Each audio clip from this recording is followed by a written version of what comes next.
আসসালামু আলাইকুম everyone, welcome back to my channel. সবাই কেমন আছেন? আশা করি সবাই ভালো আছেন। আজকে যাব আমরা নুসরাতকে নিয়ে হাসপাতাল। তো কেন যাচ্ছি চোখ রাখুন, দেখতে থাকুন আমাদের ভিডিওটা। নুসরাতকে নতুন একটা স্কুলে এডমিট করাবো। তো স্কুলে এডমিট করাতে নুসরাতের ব্লাড গ্রুপটা লাগবে। ব্লাড গ্রুপ কি, তা আগেও অনেকবার করিয়েছি, ব্লাড গ্রুপটা কি আমি ভুলে গেছি।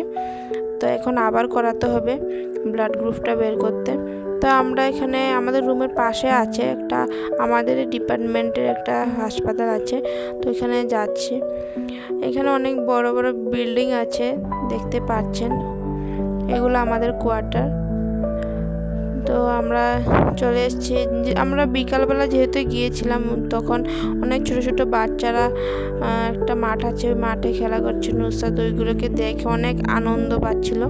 তো আমরা চলে এসেছি হাসপাতালে। তো এখানে নুসরাত এসছে, এখানে একটা স্যার ছিল।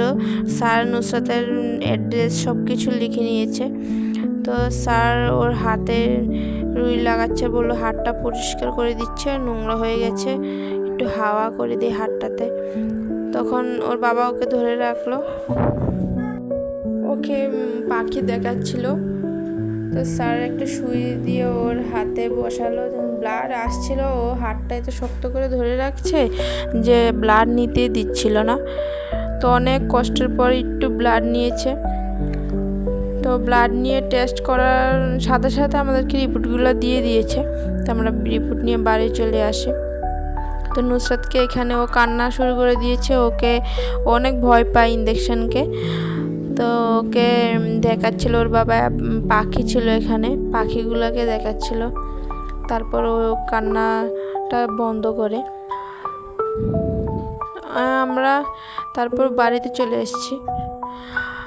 আপনারা কে কোথা থেকে আমার ভিডিও দেখছেন, আমার ভিডিওটা আপনাদের কাছে কেমন লাগে আমাকে জানাবেন। আমার চ্যানেলটাকে সাবস্ক্রাইব করবেন, লাইক করবেন। আপনারা আমার চ্যানেলটাকে সাবস্ক্রাইব এবং লাইক করলে তখনই আমার পরবর্তী একটা ভিডিও দিতে আমাকে উৎসাহ জাগায়। তো আমাকে উৎসাহ দিতে থাকবেন, আমার চ্যানেলটা সাবস্ক্রাইব করবেন। তো ততক্ষণ সবাই ভালো থাকবেন, সুস্থ থাকবেন, নজর রাখবেন আমার পরবর্তী ভিডিওতে। আমরা নুসরাতকে এডমিট করবো স্কুলে। তো বাই, টাটা, আল্লাহ হাফেজ।